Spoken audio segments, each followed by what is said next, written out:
અંધાપા કાંડમાં trustee સહિત 11 તબીબ સામે પોલીસમાં ફરિયાદ નોંધાઈ। રામાનંદ હોસ્પિટલમાં મોતિયાના ઓપરેશનથી દર્દીઓને અંધાપો આવ્યો હતો। 15 દર્દીઓને ઓપરેશન બાદ આંખે દેખાતું બંધ થયું હતું। સરકારે બનાવેલી સમિતિએ તપાસ પૂર્ણ કર્યા બાદ કાર્યવાહી થઈ। ઘટનામાં તબીબ અને ટ્રસ્ટીઓની બેદરકારી સામે આવતા પગલાં લેવાયા। સંવાદદાતા અનિતા ફોનલાઈન પર જોડાયેલા છે। અનિતા, માંડલના અંધાપા કાંડમાં 11 જેટલા તબીબો સામે ફરિયાદ નોંધાઈ છે, વધુ વિગતો? જે પ્રકારે માંડલમાં આવેલી રામાનંદ હોસ્પિટલમાં મોતિયાનું ઓપરેશન કરવા માટે જે 15 થી વધુ દર્દીઓ ગયા હતા તેઓને આંખે દેખાતું બંધ થઈ જતા અંધાપા કાંડનો જે સમગ્ર મામલો સામે આવ્યો હતો અને જેને લઈને સરકારે તપાસ સમિતિની રચના કરી હતી। આ તપાસ સમિતિની રચનામાં ડોક્ટર અને ટ્રસ્ટીઓની બેદરકારી સામે આવતા હાલ માંડલ પોલીસ દ્વારા 11 લોકો સામે ફરિયાદ નોંધવામાં આવી છે।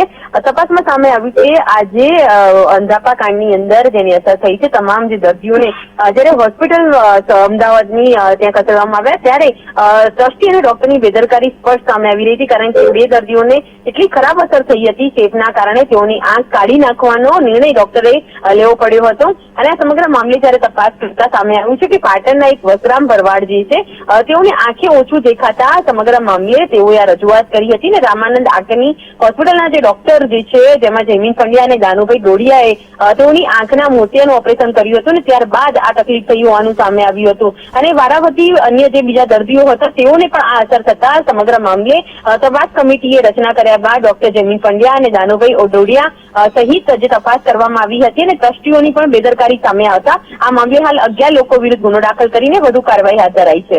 જી અનિતા, આભાર તમામ વિગતો માટે।